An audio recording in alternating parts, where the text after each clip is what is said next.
Accompagné de plusieurs responsables et autorités locales, le Premier ministre appelle en mai à donner le coup d'envoi à cette initiative baptisée le Samedi citoyen. Elle vise à instaurer une dynamique participative où chaque samedi matin, dès 6h à 10h, tous les habitants de la capitale sont invités à se mobiliser pour le nettoyage des espaces publics, enlèvement des ordures, désherbage, entretien des rues et curage des caniveaux. Les autorités doivent montrer l'exemple en curant les caniveaux, a souligné le chef du gouvernement appelant à une prise de responsabilité collective pour assainir l'environnement urbain.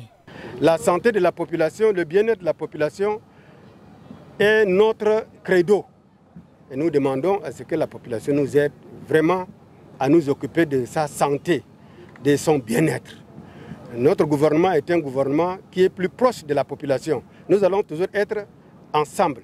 Et c'est pourquoi je demande à chaque ministre de donner le bon exemple, de prendre la pelle, nettoyer le caniveau, nettoyer la devanture quand elle voit ou bien quand il voit que la population est en train de travailler. Le maire de N'Djamena, Senoussi Hassana Abdoulaye, a pour sa part exhorté la population à respecter les consignes et à s'approprier pleinement de cette initiative citoyenne. Il manque parfois effectivement les dispositifs pour permettre à ce que la population sache où déposer les ordures et que le système de transfert et de processus de traitement des déchets se fasse normalement. Quelques difficultés existent de ce point de vue-là, mais cela n'empêche que la population puisse également nous aider dans un geste citoyen pour contribuer à l'assainissement de cette ville. Effectivement, cette prise de conscience, nous l'espérons généraliser pour que chacun comprenne, afin que chaque geste compte pour faire en sorte que N'Djamena soit plus propre, soit plus résiliente face à toutes les intempéries et les défis que nous avons à confronter ensemble. Il est important de noter qu'une amende comprise entre 3 000 et 30 000 francs CFA est désormais prévue pour toute personne surprise en train de jeter des ordures dans les caniveaux. Une fois la nuit tombée sur l'axe des Gassi, ce n'est plus la magie qui opère, mais la poussière. Invisible le jour, elle est soulevée chaque soir par toutes sortes d'engins.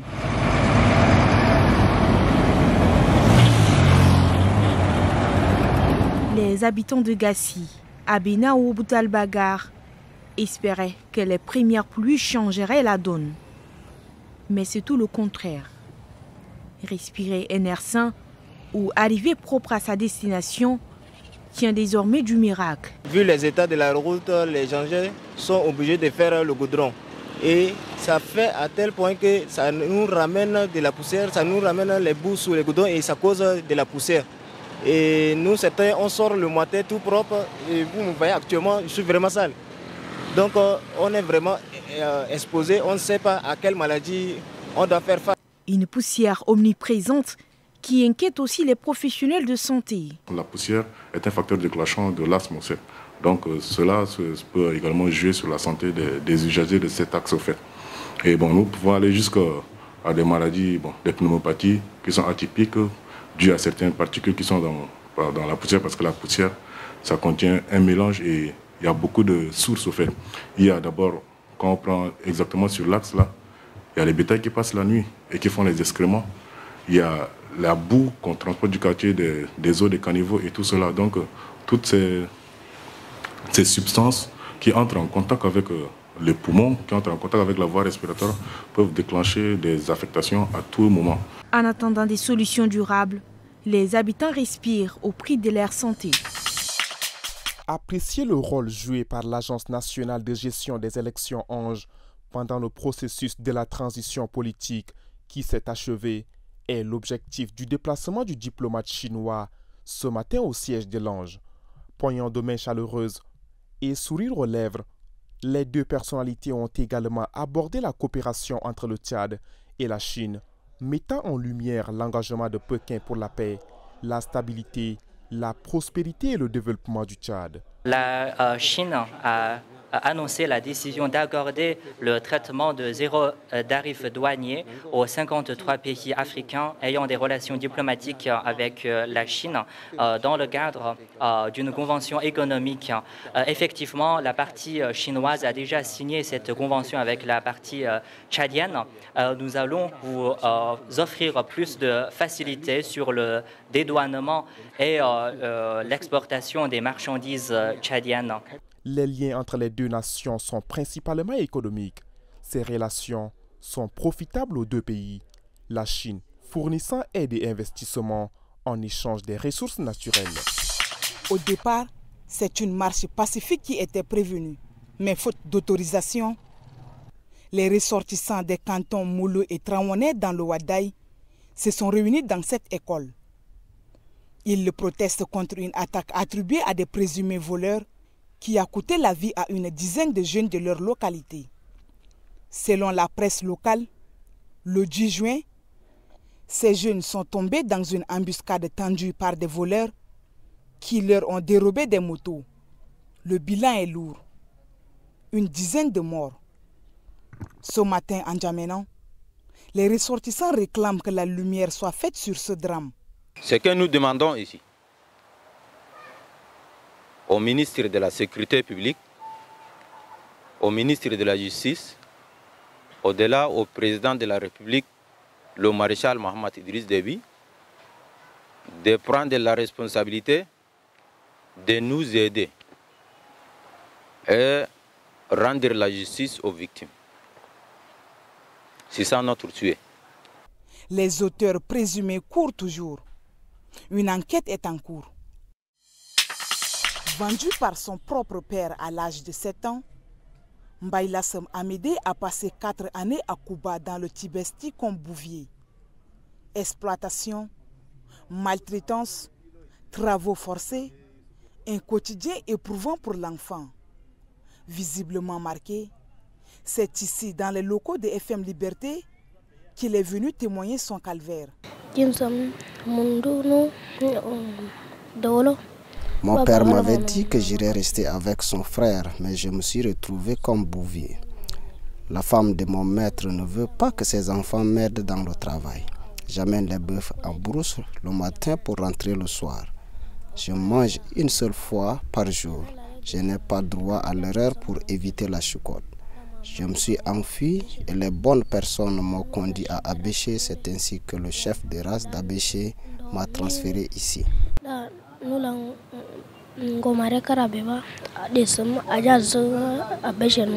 Un témoignage bouleversant qui pousse le coordonnateur de l'ARED à interpeller les autorités compétentes sur la situation toujours critique des enfants vulnérables au Tchad. Voir les enfants errer, voir les enfants exploités, voir les enfants maltraités, ce n'est pas normal. Ça donne également une mauvaise image du pays. Le Tchad a rectifié les textes des lois qui garantissent le droit de l'enfant, qui protègent l'enfant. Mais tous ces textes, toutes ces lois que nous avons pris de nos mains sont bafouées. Ce n'est pas normal. Nous plaidons à cette occasion pour que les autorités puissent revoir un peu cette situation.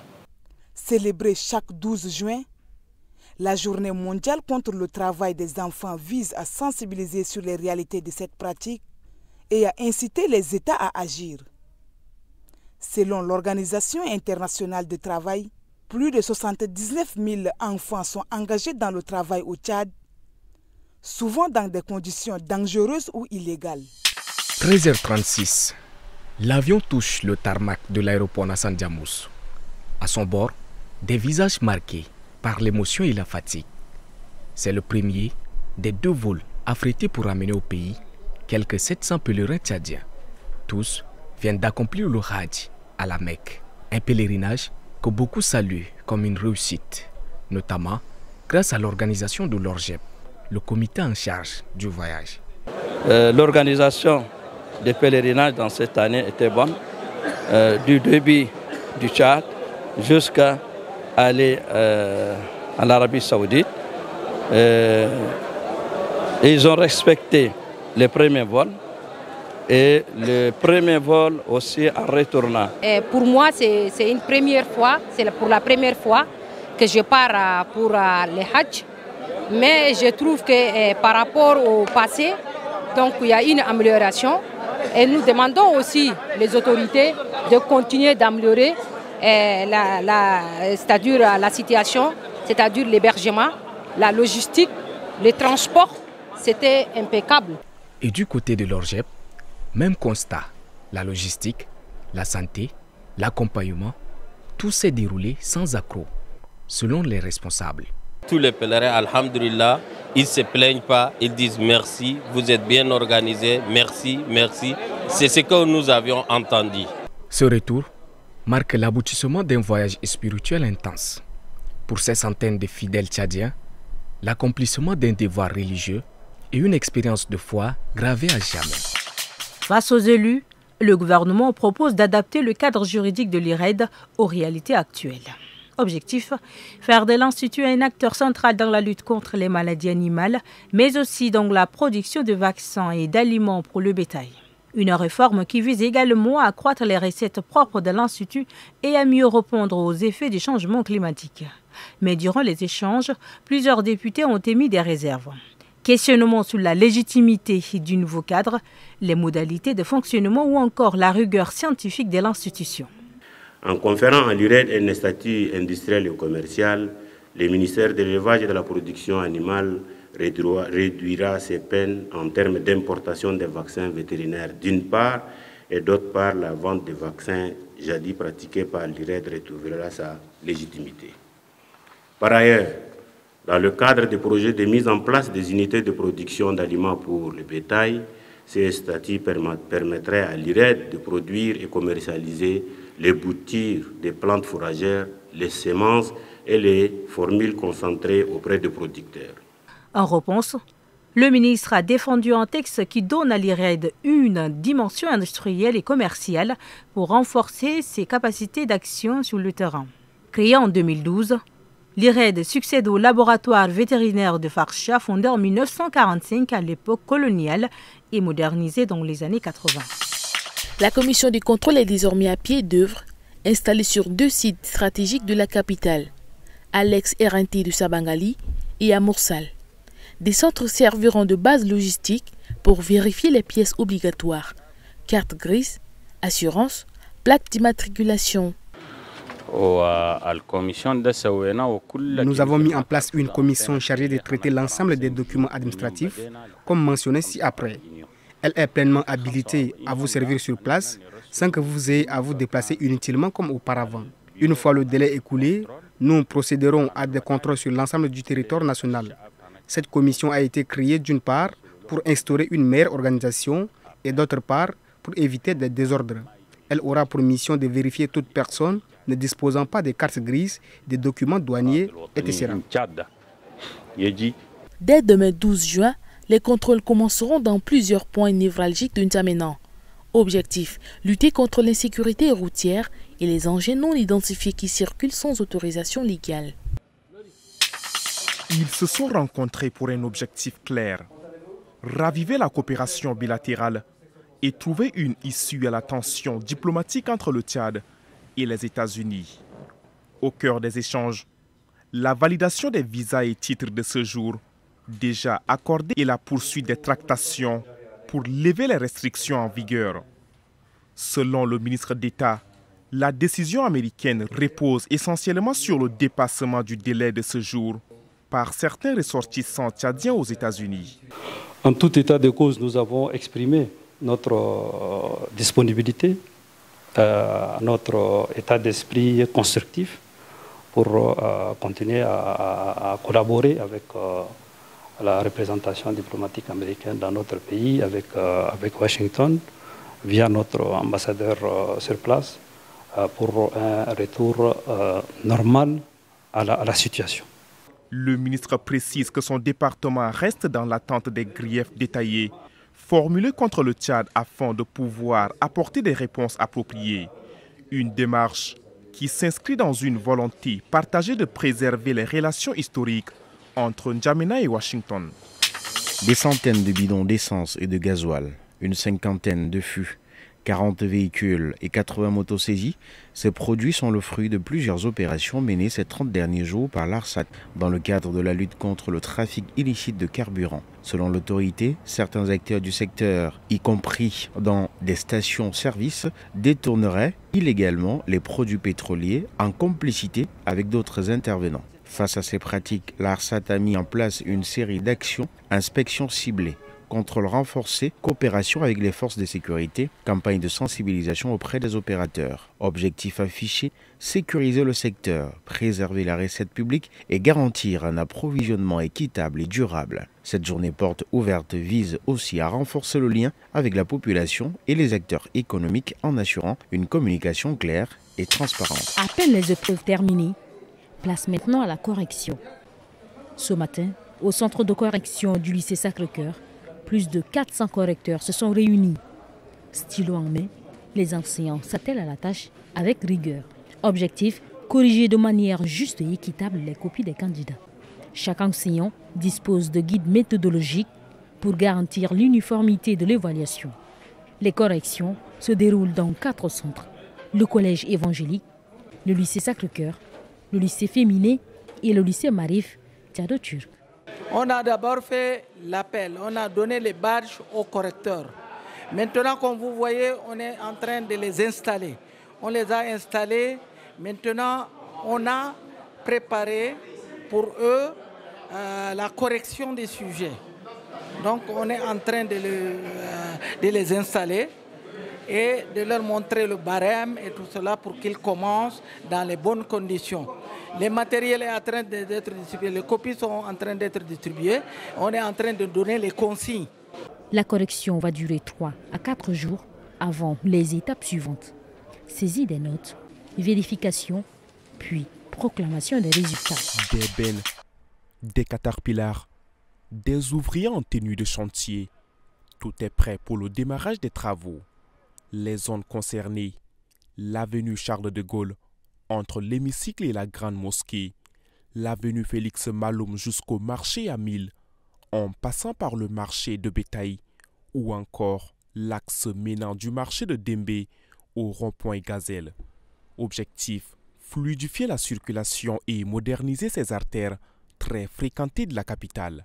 Ce sont des axes stratégiques et populaires, donc il faudrait que les entreprises prennent toutes les dispositions pour travailler des heures tardives, c'est-à-dire la nuit, et la population doit collaborer avec ces sociétés, n'est-ce pas, pour libérer les emprises.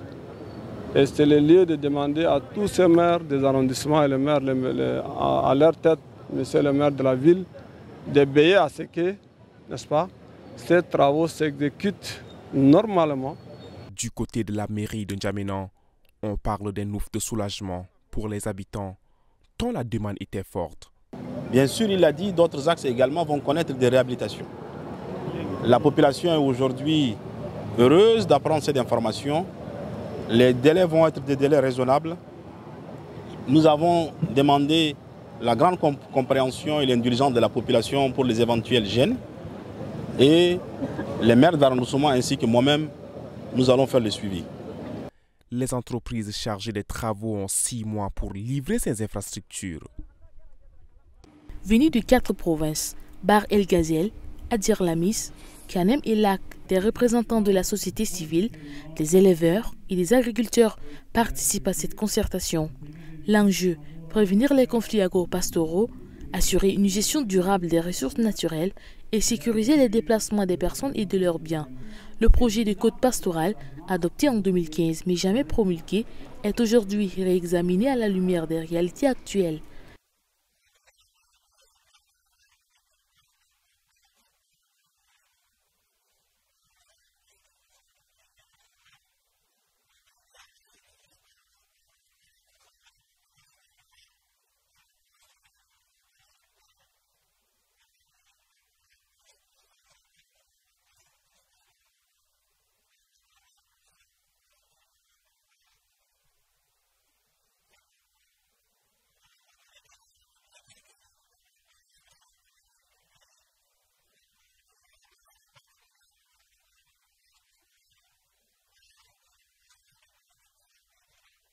Le ministre insiste sur l'importance de ce texte pour garantir un accès équitable aux terres et aux ressources dans le respect de la Constitution.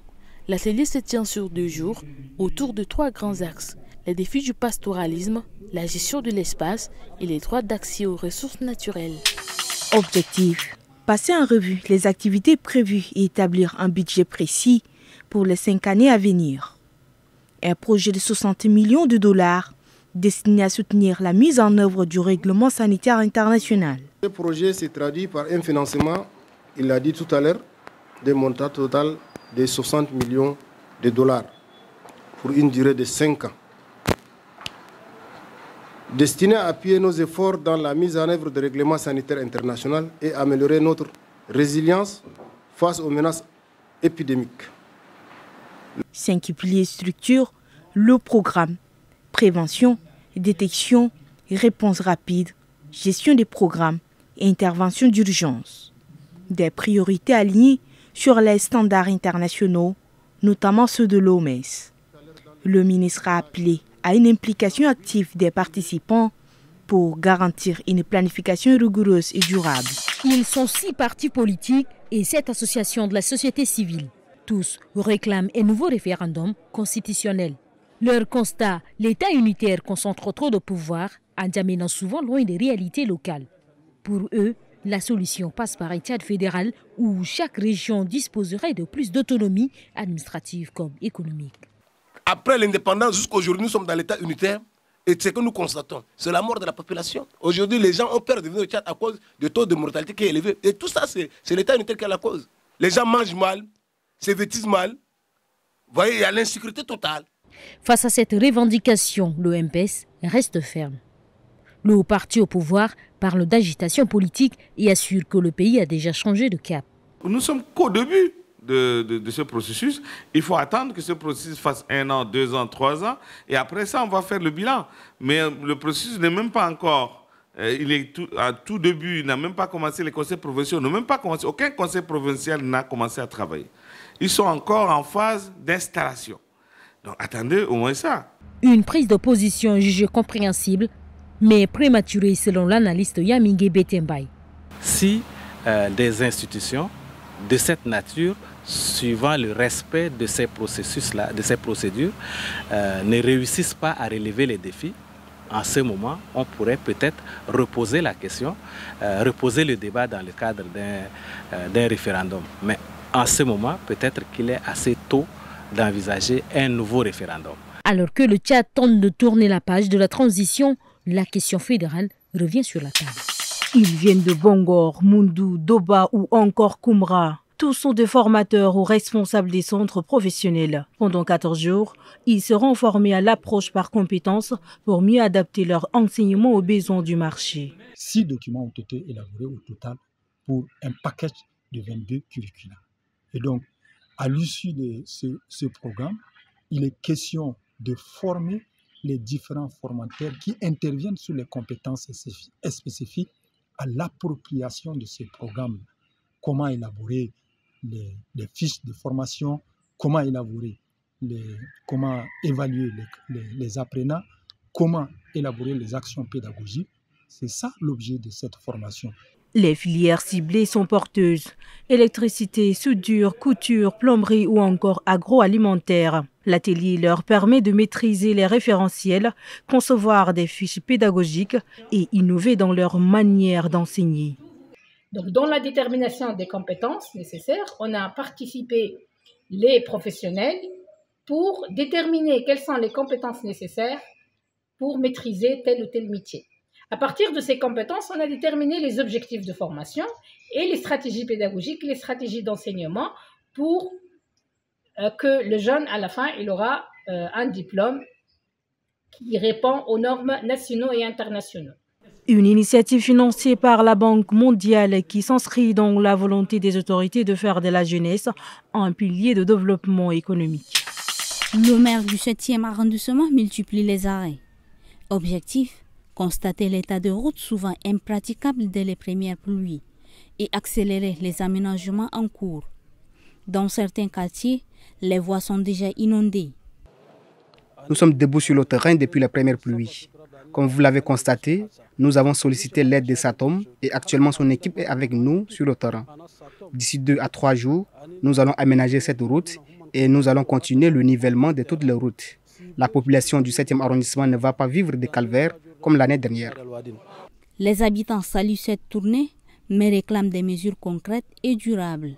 Depuis 2 ou 3 ans, on se mobilise Et avec nos moyens personnels, on se mobilise pour pouvoir arranger la route. Maintenant, cette année, on a commencé. Voilà, on a vu la présence de la mairie qui veut aussi nous soutenir. Voilà, c'est aussi une bonne initiative. Tout ce que vous voyez ne va même pas suffire. Donc il va falloir absolument que le maire fasse un travail sérieux également pour pouvoir nous aider, n'est-ce pas, à ne pas souffrir cette année, quoi. Nous voudrions vraiment cet accompagnement. D'ailleurs, ils ont déjà fait quelque chose de considérable. Les bus, ils ont donné rendez-vous même tout à l'heure à 14h, ils viennent encore au bureau chercher des sacs et d'autres choses qui pourraient encore nous aider. Alors vraiment, nous les remercions très vivement pour ça. Le 7e arrondissement est l'un des épicentres des inondations. En 2022, une grande partie de la commune a été submergée. La saison de pluie commence à peine, mais déjà, la vigilance est de mise.